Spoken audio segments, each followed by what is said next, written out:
Amen. All right. So this is the Afterburn. If you want to line up, we'll take your questions or comments. If you're on live stream, you can start typing them in, and Shamash Rob will go ahead and take those with his assistant there, John, and the rest of the Shamashes that are online will help monitor the room.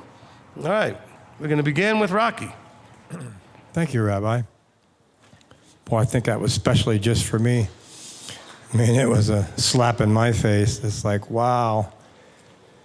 You know, I've stood up here and pretty much said that for me, you are that voice. But just recently, I've been tested on that because you've told me something to do to prepare for something, and I struggled wanting to do it, but I continue to go ahead and prepare for it. And then I'd get a little glimpse of, oh, maybe he's wrong. And then I would try to do something, and it just made it excel even quicker. And it's like, wow. So I listened, but I didn't want to, and I didn't like it. It's not what I wanted. And then I realized that, wow, Yahweh never asked, hey, Rocky Mosley, what do you think? What do you like? And that's not it. So that baptism of fire, I realized that's what it was, to test me if I really believe you are who you are and that Yahweh is who he is. And I know that's true, but I still don't like it. I still don't like the situation that I'm in and what it involved. And I would have never imagined, oh my goodness, Yahweh, you're not going to do something like this to me. I mean, I'm Rocky Mosley. Really? You're going to make me suffer like this? This is what I always wanted. How can it be? So I just thank you so much. Thank you for being who you are. Thank you for knowing who you are. And thank you for loving me when I couldn't love myself. You're very welcome. Thank you, Rocky. Look, Yahweh is not going to primarily be very concerned about what you want. What he's concerned about is about what you need, okay? Sometimes they're the same. Sometimes you need something and want something, and they're both good, and they're both what you should have. But he's really if what you want is not what you need, he's gonna give you what you need, not what you want, okay? And then you're not always gonna be happy about it. And by the way, that was really good for you to hear, because you need to hear someone say, I didn't like what Rabbi said. I didn't agree with it. I was thinking he was wrong, and it only got worse, and then I realized I needed to listen, and then it went much better. But you just gotta understand that that's the way it's gonna work out. If I'm actually anointed and appointed, right? Because that's the way it's supposed to work out. Look, I've already told you this, and you can accept this or not, or receive it any way you want. But I am always, or say almost always, pretty much, going to be right. Not because I'm so smart. When I'm talking about, not my whole life, I made lots of mistakes. But I mean in counseling you guys, because if I cannot be counted on to be right, according for him to you, why would you come and counsel? So you should have an expectancy that what you're going to get is right in counsel. And I'm not claiming I've been right about it. I've made a lot of mistakes in my life. That's my life, my choice is me. But when you come for his choices for you, his wisdom, his guidance, if you can't expect that to be right, why would you even come at all? So I believe that it's always going to be right. And I also know that I'm very reluctant to just say anything unless I feel confident it's him, not me. Because I've answered people a lot of times, sorry, I can't help you with that one, or sorry, I don't know what to do with that one, because he hasn't given me anything. But if you get something, even if you don't like it, and I've had some people leave because they didn't like what I had to say. Well, it wasn't me saying it, but it wasn't what they wanted, is what it is, okay? And as far as suffering, Rocky, at the end you said that, you're thinking, well, how could he cause me to suffer like this or whatever? We suffer because of our cravings and our wantings and our desires. We don't suffer because of anything else, all right? Stuff that we get sometimes breaks and gets damaged. Sometimes we have, sometimes gets lost. Some people we love fall out of our lives or they pass away or something. The suffering is the level of not accepting that that's just the new status. In other words, accepting that things change because we don't want them to change. And so we don't suffer because someone caused us to suffer, okay? I would miss a family member who passed away. I would have a certain amount of heartache about that up to a certain point, but that's because I want them still to be here. As soon as I accept that they're not, and accept that it's okay, my suffering will end and I'll be able to move on emotionally. Most people get through that process in about a year. It's called the grieving cycle, right? What I'm just saying is, the only reason I'm suffering is because it's going to take me time to accept that new reality. Because it's a reality I did not want. Does that make sense now? Okay? So that's the only reason why I'd be suffering. Well, no, you'd be suffering because you love them. No, I'd be suffering because I love them and I want them still to be here. I'm not suffering because I love them. I'm suffering because the fact that I do love them makes me suffer because I want them still to be here, and I haven't been able to accept that change, the transition from them being here to not being here, okay? And that's the struggle. So it's an emotional suffering on your part and your inability to transition very quickly, which is not your fault. It's hard to transition quickly when those kind of tragedies happen. So I'm not saying, wait, hold on we got the volunteer fire department right behind us here. It's not easy to make those big life situation changes, leaps, without having an emotional thing. But you're only suffering temporarily till you come into the acceptance of the new status, okay?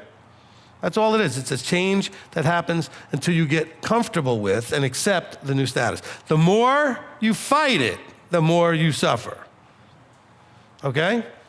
In other words, the more you fight accepting this new reality, okay, the more you will suffer.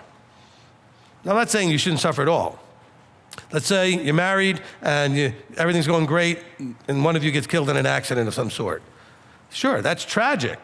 But at some point, you're going to accept that that is now the new reality and your suffering will get minimized, okay?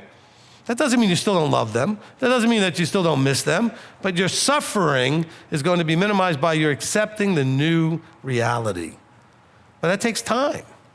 Okay, when statuses change, it can take some time to accept that. So the suffering is not being caused from above, and it's not because you're, incapable of just ignoring it. You shouldn't. You should have to process it emotionally, but just realize it's a necessary transition for your system to shift those gears, and over time, it will make the transition.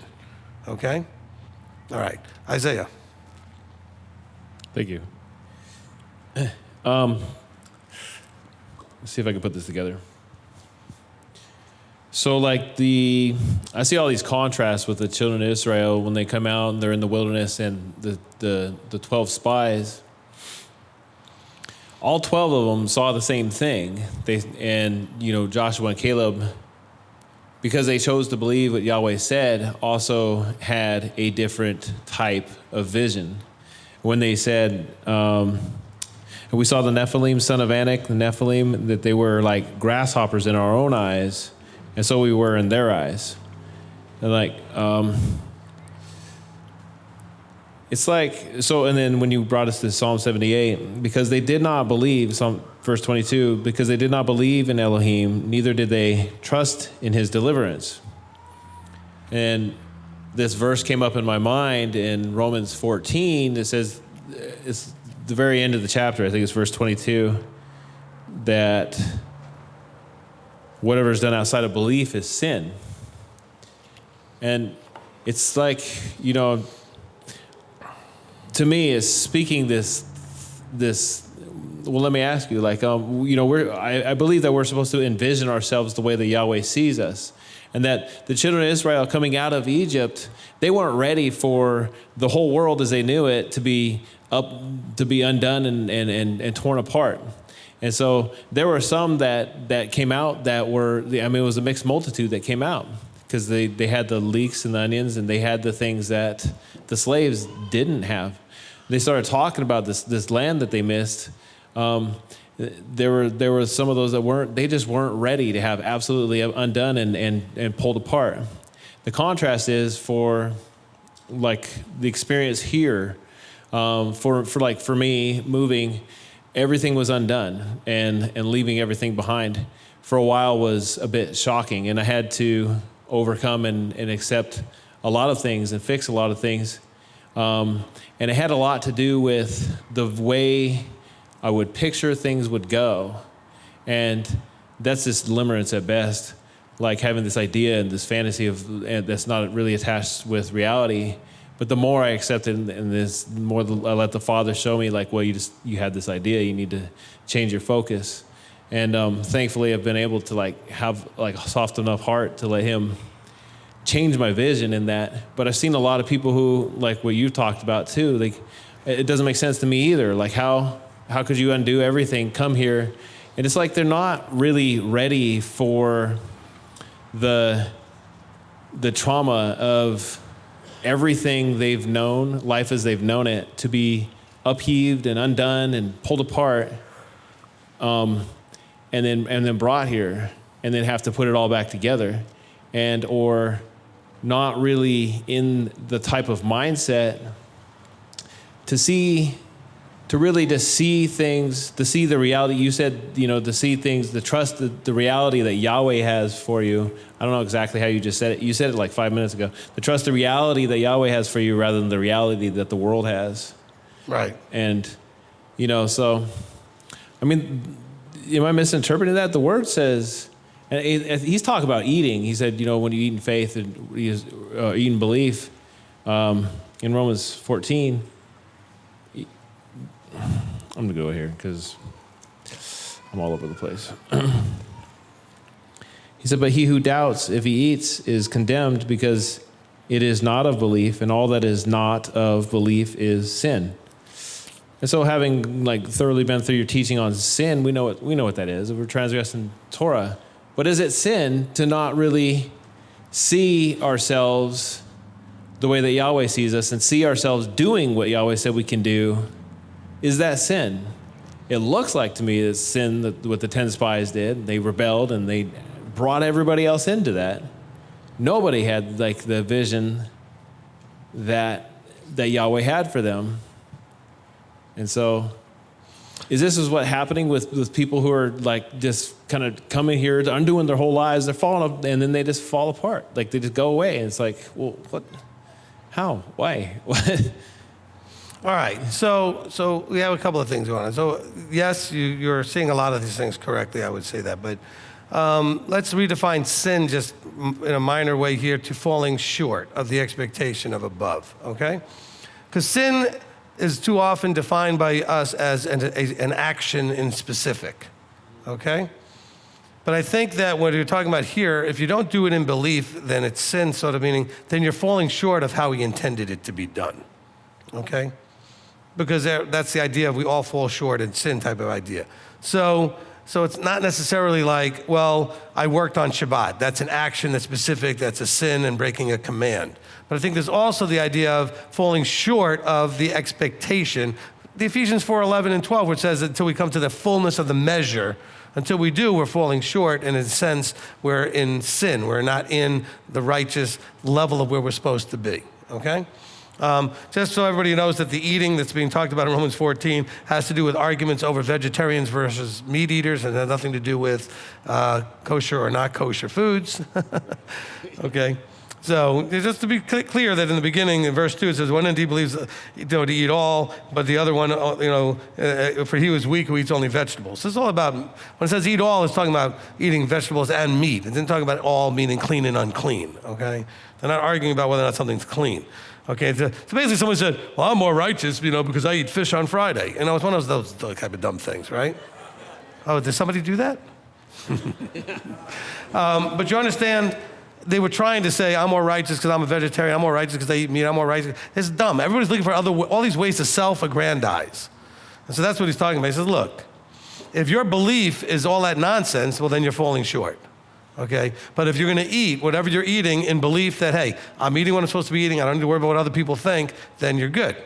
Okay, not that you're good eating anything that's clean or unclean. That's not the issue here. There's nothing here about eating pork or shellfish or any of that stuff.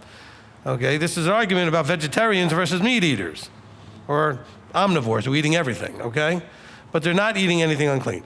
But for you, when people come here, it's, how do I want to put this?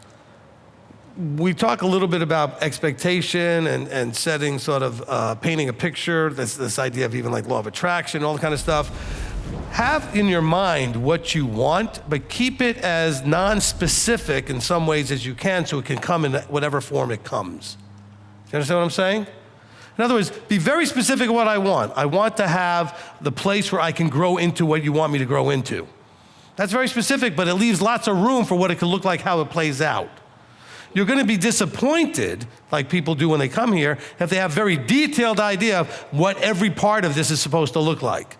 I'm going to come, and I'm going to have 15 friends, and Rabbi and I are going to have lunch every Thursday, and then, I'm saying you start getting these things. Don't laugh. Somebody left here because they thought they were going to be hanging out with me all the time, and I don't do that with people because I don't like people. So why do you laugh? No. I'm just antisocial. I don't do things that way, okay? So, but that's not the point. The point is, I just have to throw a little humor in there. But the point is, there are people that have very, very specific imaginings. They picture what life should be like when they come here in too much detail, very specific, so that sets them up for disappointment.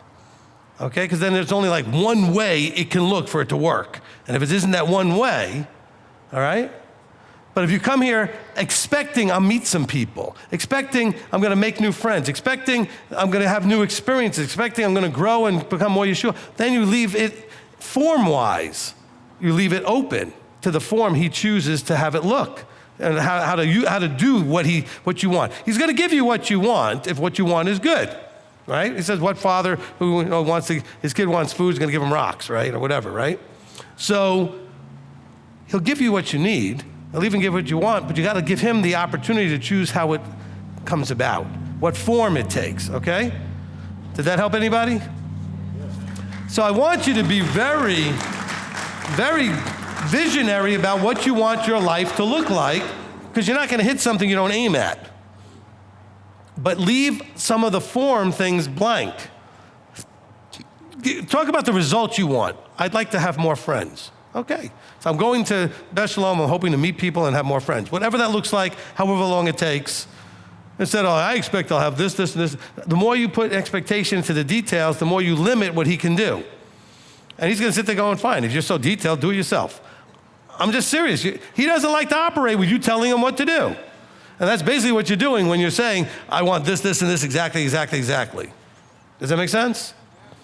Okay? Be clear on what you want in terms of the result, okay? Let him create his awesome way of giving you what it is you wanted. Let him take care of the form it takes. You like that one? Is that good, Elder? Okay, good. Right? Because I know we talk to people a lot about these kind of things, and they get all messed up about the form things need to take, all right? Let's say, for example, I want to get out of debt. That's great. Focus on that. But don't focus, I want to get out of debt by doing this, this, this, and this, and this. Well, now you've limited how to get out of debt. You see what I'm saying? So wanting to get out of debt was great. Okay? Let's say you're single and you want to get married. Well, you say, well, I'm going to meet someone at this Passover. Well, maybe you will, maybe you won't. How about just saying, I'm going to go to places where it's more abundantly available that I might meet somebody. And let Abba do the rest. You see what I'm saying? But, there are going to be people that came here single that are going to go home all mad because they didn't meet anybody. Well, you came here with the wrong attitude, looking for the wrong things. Okay? I remember, many, many years ago, I went to some singles events in this church we were a part of, and I had a great time at every one I went to. And I didn't meet anybody at any of them. But I had other guys that were miserable because they went there with their spear wife hunting, Which meant all the girls were like running because they could see that spear ready to go. All right? But they hated the event. And I said, what are you talking about? It's great. Because they had a very limited expectation of what would make it great. They weren't open to it being great in whatever other way, in any other way, right? So when you come to a place like this, you should be coming open and excited to see how is Abba going to bless me in some ways in these areas that I want blessing in, but let him create the form of it. Okay? I know I beat that to death a little bit, but that's because Janet's coming up and I want to make sure she can use this next week when she's working.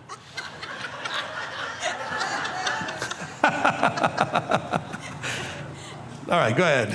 No, I appreciate you, Rabbi, and your humor, and I do use everything, and I give you credit.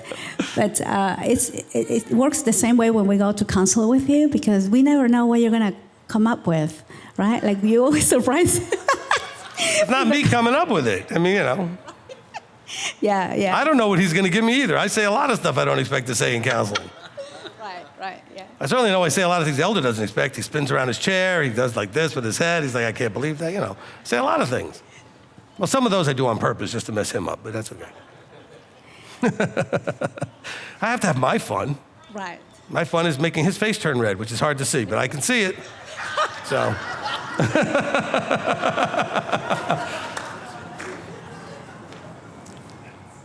Go ahead. So a few weeks ago, you said we obey because we trust, and we trust because we know. And so I kept thinking about this question. We trust because we know the one we're trusting. The one we're Right, trusting. not just because we know information. No, yes. So I kept thinking about the question that you've asked several times today, which is, are you trusting him, right? And I was thinking, how our process has been with you, Rabbi. So when we got here, we thought we knew you, but we really didn't, right? So it takes a little bit of time. And Sure.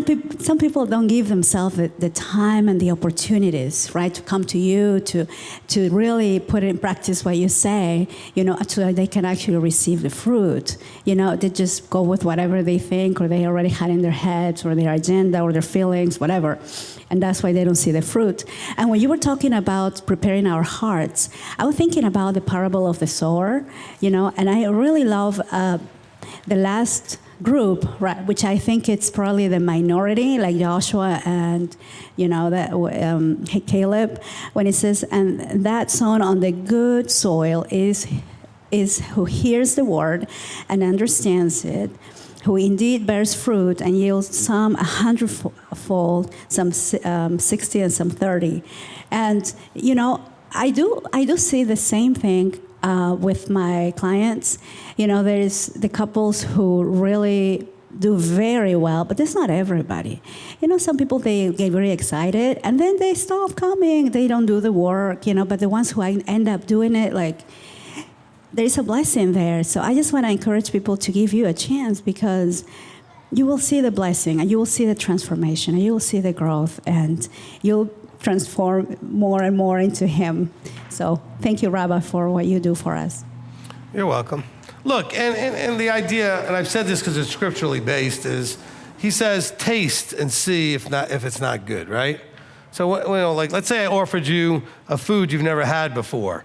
You're like, I don't know. I go, oh, no, come on, it's going to be great. Well, yeah, but you're not going to know until you taste it, right? You're just not going to know. And then when you taste it, I'm sure some of you have had this experience. Sometimes you'll taste it and right away you're like, oh my gosh. Sometimes you're like, you need to take a few bites because you're really not sure. The taste is a little different, and right? You're trying to figure it out. So tasting sometimes means you're going to have to take a bite, chew on it, see how it works out for you. Which means that if you're going to come for counsel, you got to go ahead and listen, take it back with you, apply it, see how that goes, maybe come back, get some more counsel, see how that goes. But you got a taste of things. It means you have to give it a chance. You have to really, allow the opportunity. All right. And what was your name again? Joshua. Joshua. A few comments in regards to Numbers 13:31 through 32. I was just going to ask you if the giants really were that big, or were they, It's Joshua.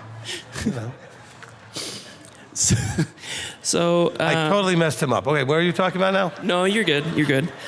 So Numbers 13:31 through 32. Right. Basically, the peer pressure that the 10 were putting upon the people definitely is not part of the narrow way, the path into the kingdom, and with that sort of thing, oftentimes things have to go terrible to pot, essentially, in order to have no way to go but basically to the above, to go up. If things going terrible means they're going to pot, why do so many people want to smoke it?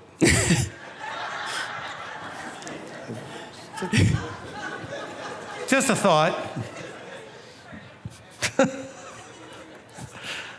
My brain is something that is scary. Just don't ignore.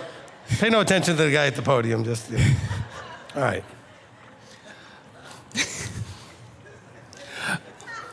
And then he's trying to figure out, how do I continue after that? who can follow you up, Rabbi? I mean, there's... Look, all you got to do is puff, puff, pass. You're okay. Right. So, Just follow that through and solves everything. That's like the drummer that picks up sticks on Sabbath but doesn't get stoned. That's right. Yeah. I think he was stoned first, that's why I picked him up, but that's okay. And I told him that, so it's okay.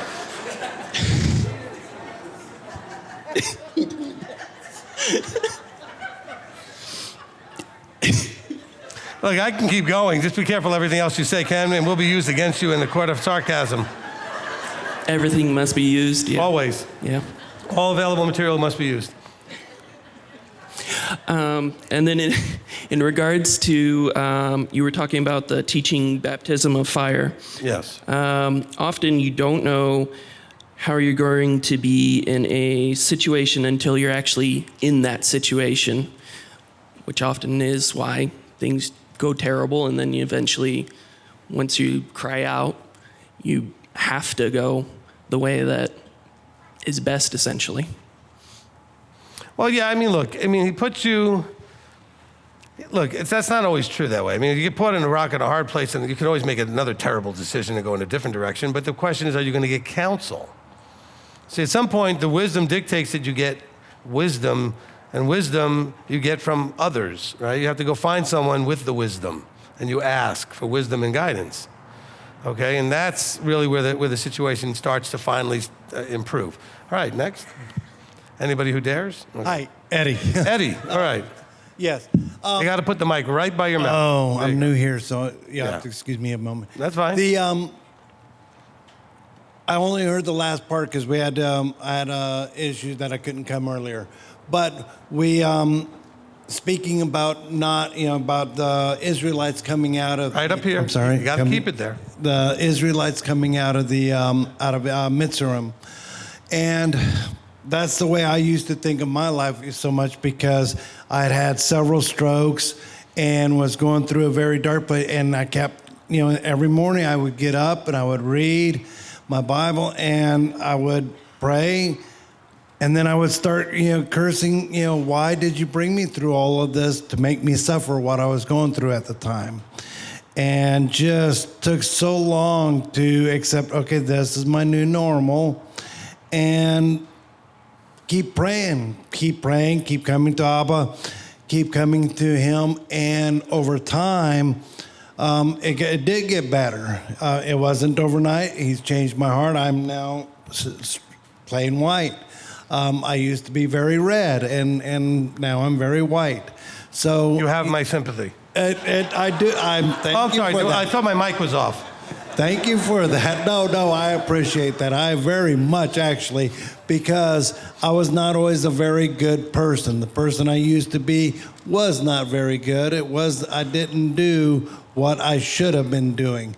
And so trying to turn myself around, trying to be the person that I thought, that praying that Abba would use me in the way He needed me to be used, I had to submit to that. I had to give up all that control that I kept trying to take, and go through that one, that one wilderness of myself, and getting to the other side, and now finding m.t.o.i here, and being able to follow in a better path and what I think is a better way, and having a leader that is above us that we can counsel with, that we can come to, that we can bring issues to, and be able to get straight answers is more than most of us can realize, I think. So I personally, thank you for what you do. I thank all of the people who here are local. I had to thank Rocky in person last night, that there have been so many times that I'm watching on YouTube, and what is in my mind, what I'm struggling with, is exactly the question and the thing he comes up here to the podium for. Yeah, we pay him for that. Post-stroke, I can't type fast enough for the Shamish team. I've tried to get in the chat rooms a couple times, but I can't keep up with it post-stroke. And so those of you who are local, you do more than you realize for those of us who are not local. being able to come up and be used that way. And I will finish so that the children, because it's starting to come in, I think. No, we got time for them. We got time. Yeah, we got about half an hour still. Okay. All right, so good. Thank you for that, Eddie. Appreciate it. All right. Some of the people watching are wondering how I knew they were puff passing, and I caught them. They're just getting upset. You're not supposed to be doing that while you're watching me. I'm better in reality and living color, just so you know. All right, Laura. Hi, Rabbi. Hi. And you know their favorite word, the puff, pass people? The word they say most often if they're sharing? Ear.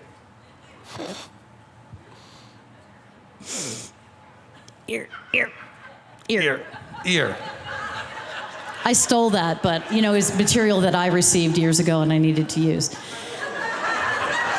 Listen, I've never said ear for that reason, by the way. Okay. Okay. I had too many choices. I just thought I'd just stand here and smile.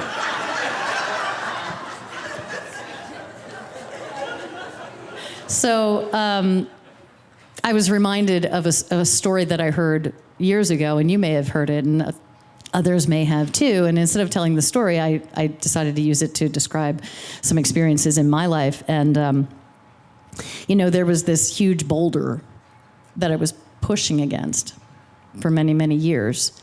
And whether he caused the boulder or allowed the boulder didn't matter. I think I had chosen it. Right. And for years, I'm pushing on this boulder. And I felt like he was saying, keep pushing. And I'm like, but it's not moving. I pushed it this way, and I punched the boulder, and I screamed at the boulder, and I cried at the boulder, and I leaned against the boulder, and I've been pushing on this thing for years with all my might. And I feel now, with a little bit of distance from that situation, that there were times when he said, he kind of sent people to say, you don't have to push that boulder. And it was when you said, you don't have to push the boulder, that I thought, but yes, I do. I hear you, but I feel like I have to push this thing. And meanwhile, I'm shedding all sorts of things. I'm looking and I'm going, maybe I need to push it this way, and maybe I need to push it that way, and it's got to be me. And what was valuable about that was that I was able to think about what it was that I was doing right and doing wrong. I needed to think about why I was pushing the boulder and how I was pushing that boulder, and what it was that I needed to get out of my life that weakened me in a way that prevented me from moving this thing. But it wasn't mine to move. Right. And I didn't trust his word through you. I didn't trust enough to stop pushing that boulder. So I believe what he did was he said, all right, that's enough. You've prayed to me enough times. And he kind of went like this, and he picked up the boulder while I was pushing extra hard, and he went, whoop. So there I am, bloody, scuffed up, face down in the mud. And I said, this really hurts, but you have my attention. There you go. All I heard was ear. Ear. I knew I'd get Still, to use I the didn't material at indulge. some point.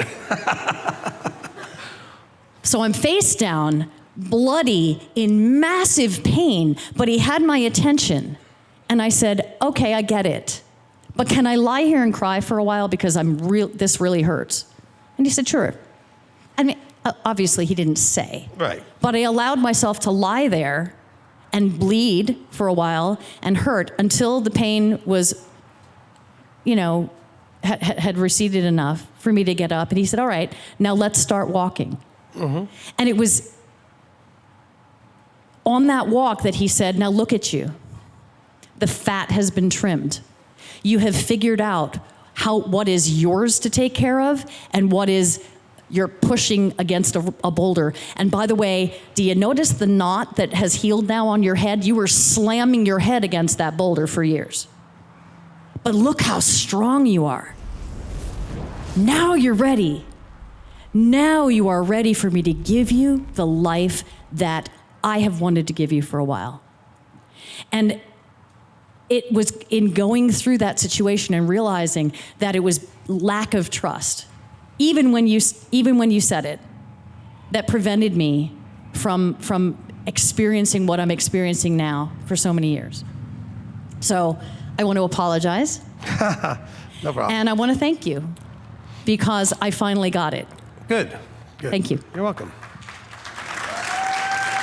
All right, look, I want to say something for all the people out there having meltdowns thinking, how could this guy talk like he does at the micro? Look, you want something that's all polished and useless and whatever, go watch somebody else, okay?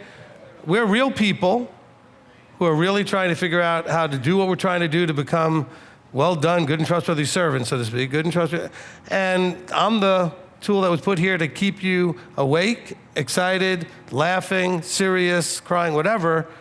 And so he put a real person in front of you, okay? And quite frankly, I could watch almost any of these guys out there, Christian or not, or whoever they are out there, and I don't know a thing about what they are like as a person. You have a good sense of me a little bit because I'm just going to be very real in front of you. This is who I am. And you're going to get that with all of the why. Listen, we all going to pretend we don't know about the stuff that I use as jokes? That's why you laugh. You lived that world. Some of you are still living that world. Okay? But it's the thing that connects you to realize you're dealing with a real person who knows and understands what you're going through. Okay? And what you're dealing with. That's one of the nice things of having, a 60-year-old boomer in front of you. We've seen a lot. We've seen a lot. And so, it comes through, and I do have filters. I actually think about things before I say them. I don't just say anything. It seems like I do. I filter out a lot. That should scare you. Okay? So I do have a sense of what I'm doing. But I know that a lot of people think, well, it's the holy day. Listen, it's a gathering of Yah's people to hear a message, to get them to see themselves as they are and to see who and what they can be. Okay? All right? And if that means doing some of the, that's so funny, Laura, the camera was right on you as you were trying to sneak that way. It was like you chose the one moment to sneak through and the camera got you. That was funny. You had no way of knowing. All right, anyway, live stream. All right, we only have 2 right now, Rabbi. So from Donna Stevens, from Numbers 13:28 and 14:6 through 7. Why do I momentarily lose faith in certain moments or lose courage when facing a situation I have to say something to someone that they won't like, even though I know Yah is trustworthy? Now, I have to approach this from 2 different sort of directions. One is, okay, so the question is, why do I lose faith in certain moments or lose courage when facing a situation where I have to say something to someone that they won't like? But it says, even though I know Yah is trustworthy. Well, the question is this a person, that's just a friend of yours, a family member, or something like a coworker? Then I don't know what Yah's trustworthiness has to do with it. You're dealing, the reason you lose faith or you have fear is you're afraid of the damage that might be to the relationship, okay? If you are in a leadership position and you have to share something with someone because it's your job to do it, and they may not want to hear it, then I would still be knowing Yah is trustworthy when I talk to them, knowing that, hey, he's going to work with them. He's trustworthy. He wants me to say it to them. But some of you guys are still coming out of Christianity where you think you have to say something to everybody about their walk, about this, about that. That is not your job. Okay, check it. Okay. No, you just need to not be doing that, all right? Abba will get their attention and use one of the 5-fold people to do that. Okay, now maybe you can encourage them. Maybe you want to check this out of teaching or that teaching if it comes into a logical way. But you're not here to evangelize. We don't do that. That's not scriptural. Oh, well, what about Matthew 28? That was the 12 guys being sent out to do what they were trained to do. That has nothing to do with you, okay? That verse is not like the Great Commission. Well, it was. It was a Great Commission for those 12 guys. It had nothing to do with you, all right? He trained them. It has a lot to do with me. I have to do what I'm doing, but I don't go to towns. I put it out on YouTube, and it goes everywhere, okay? Nowhere does it say, go bother people in line at the supermarket. Go knock on everybody's door and bother them. It doesn't say that anywhere, okay? But now, if you have what feels like a momentary loss of faith in moments when you need to talk to somebody about something you know they're not going to like, what you're really struggling with is a fear in your system that you have that you may lose a relationship.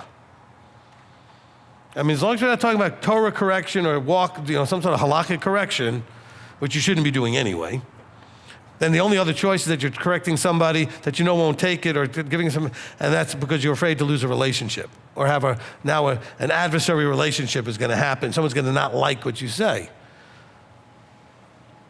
I would never hesitate to say something that needed to be said. The key word is, does it need to be said? I also would never say anything if it didn't need to be said. I don't need to have conflict just to have conflict.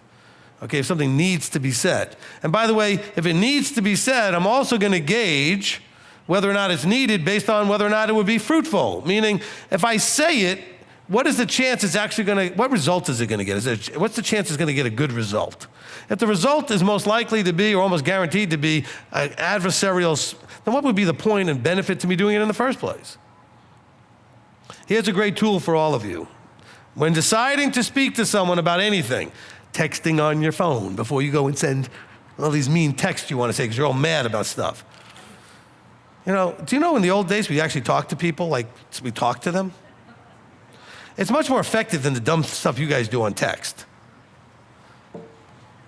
Does any of you not have text that you do where at no point anybody misunderstood you? Did anybody have where nobody misunderstood them? Of course you do, because you got to talk to them to be understood, because then you can hear their response. Well, see, I said, did you talk to so-and-so to somebody? Oh, yeah, I did. Then I find out, no, they didn't. They texted. Texting is not talking, okay? It's not speaking to them. Oh, but yeah, I told them this and this and this. And that's writing a letter. It's just an instant letter, okay? You guys didn't write letters like we used to, okay? So you don't have to pay for a stamp. You just text and it's gone. Well, talk to people. But here's the lesson. When I decide if I'm going to do something or not in terms of communication with somebody, the first thing I ask myself is, what am I hoping for as a result? Well, I'm hoping that the person's going to change and realize they're wrong. That's part of what you might answer.